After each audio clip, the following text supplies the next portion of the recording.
Mount આબુના વસ્તીવાળા વિસ્તારોમાં રીંછોના વધતા પ્રવેશને લઈને શહેરીજનોમાં ભય છે, પરંતુ આ બાબતે વન વિભાગ ધ્યાન ન આપતું હોય તેવું પણ લાગી રહ્યું છે।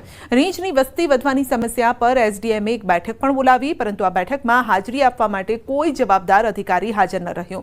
બેઠકમાં રીંછની સમસ્યાને લઈને જે નિર્ણય આવ્યો તે સાંભળીને તમે પણ ચોંકી જશો।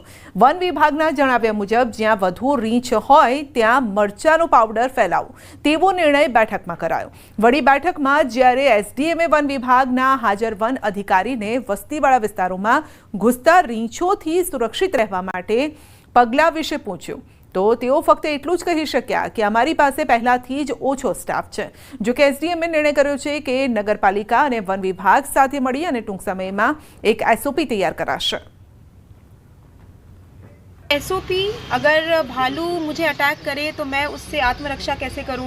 अगर मैं सड़क पे चल रही हूं और भालू मेरे सामने से गुजरे तो मैं क्या करूं? या मेरे घर पे मैं ऐसे क्या उपाय लगाऊं जिससे कि यदि भालू मेरे पास आता है तो मैं उससे बच पाऊं। ये तो एसओपी जारी होनी ही चाहिए। आज शाम तक मैंने फॉरेस्ट डिपार्टमेंट से रिक्वेस्ट भी किया है कि इस प्रकार की एक एसओपी एक हेल्पलाइन नंबर के साथ जारी करें। और नगर पालिका की ड्यूटी ये बनती है कि जो शहर के क्षेत्र में कचरा है उसका आप निष्पादन करें, क्योंकि शहरी क्षेत्र में जो खाने के पदार्थ होते हैं उससे भालू जो है वो बहुत अट्रैक्ट होते हैं।